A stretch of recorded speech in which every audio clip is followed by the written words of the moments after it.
ആരാധനാലയത്തിന്റെ മറവിൽ 17 വയസ്സുകാരൻ ക്രൂരമായി മർദ്ദിച്ച സംഭവത്തിൽ ഇടപെട്ട് ശിശുക്ഷേമ വകുപ്പ് മന്ത്രി ബിന്ദു കൃഷ്ണ. മന്ത്രിയുടെ നിർദ്ദേശപ്രകാരം ജില്ലാ child protection officer Elohi worship centre സ്ഥാപനത്തിൽ പരിശോധന നടത്തി. കുട്ടിയുടെ മാതാവിന്റെ പരാതിയിൽ കട്ടപ്പന പോലീസ് സ്ഥാപനത്തിലെ 3 പേർക്കെതിരെ കേസെടുത്തു.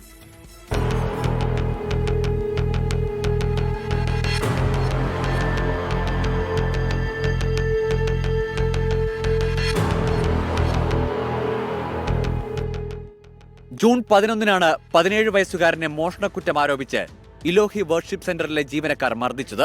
സ്ഥാപനത്തിന്റെ മാനേജർ റെജി, ബെന്നി, സിജോ എന്നിവരെയാണ് കുട്ടിയുടെ മൊഴിയുടെ അടിസ്ഥാനത്തിൽ കട്ടപ്പന പോലീസ് പ്രതി ചേർത്തത്. വായിൽ തുണി തിരികെയായിരുന്നു ക്രൂരമർദ്ദനം.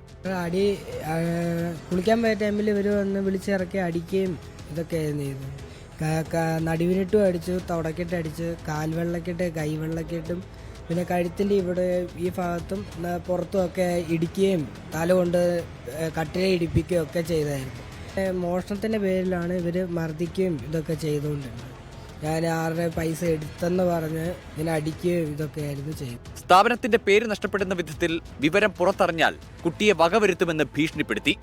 ഒന്നാമത് നമുക്ക് അവിടുന്ന് ഭീഷണി കിട്ടിയിട്ടുണ്ടായിരുന്നു. മോനെ പുറലോകം കാണിക്കില്ല, പിന്നെ അവനെ ഞങ്ങൾ കള്ളക്കേസിൽ കൊടുക്കും, ഇനി അവൻ്റെ ഭാവി അതോടുകൂടി സ്റ്റോപ്പാകും എന്നൊക്കെയാണ് പറഞ്ഞിരുന്നത്. ഞാൻ അത് പേടിച്ചു. ഞാനും പ്രായം എൻ്റെ അപ്പയും കൂടെയാണ് പോയേ.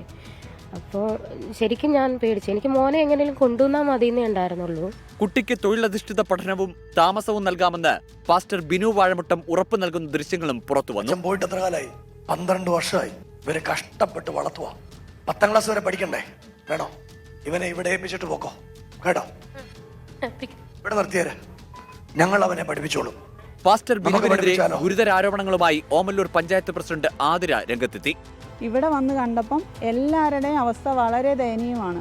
അവിടെ കയറി മുകളിലോട്ടൊക്കെ പോയപ്പോഴത്തേന് അവരെ എല്ലാം ക്രൂരമായി പീഡിപ്പിക്കുന്ന അവസ്ഥയാണ് നമ്മൾ കണ്ടത്. കാരണം 1-2 ആളുകളുടെ പുറത്തെല്ലാം ഇടിച്ച് ചതഞ്ഞ പാടുകളാണ് കാണാൻ കഴിഞ്ഞത്. പത്തനംതിട്ട ജില്ലാ ചൈൽഡ് പ്രൊട്ടക്ഷൻ ഓഫീസർ സ്ഥാപനത്തിൽ പരിശോധന നടത്തി മന്ത്രിക്ക് റിപ്പോർട്ട് നൽകി. 14 വയസ്സുള്ള കുട്ടിയെ വൃദ്ധസദനത്തിൽ ബാലവേല ചെയ്യിപ്പിച്ചതായി കണ്ടെത്തിയിട്ടുണ്ട്.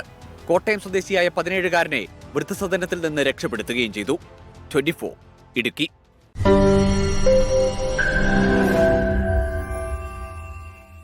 ലോകത്തെവിടെയായാലും ഏത് സമയത്തും 24 വാർത്തകളും ഓഗ്മെന്റഡ് റിയാലിറ്റി പാക്കേജുകളും എക്സ്പ്ലെയിനറുകളും വിശദമായി കാണാൻ ഞങ്ങളുടെ യൂട്യൂബ് ചാനൽ നിങ്ങൾക്ക് സബ്സ്ക്രൈബ് ചെയ്യാം.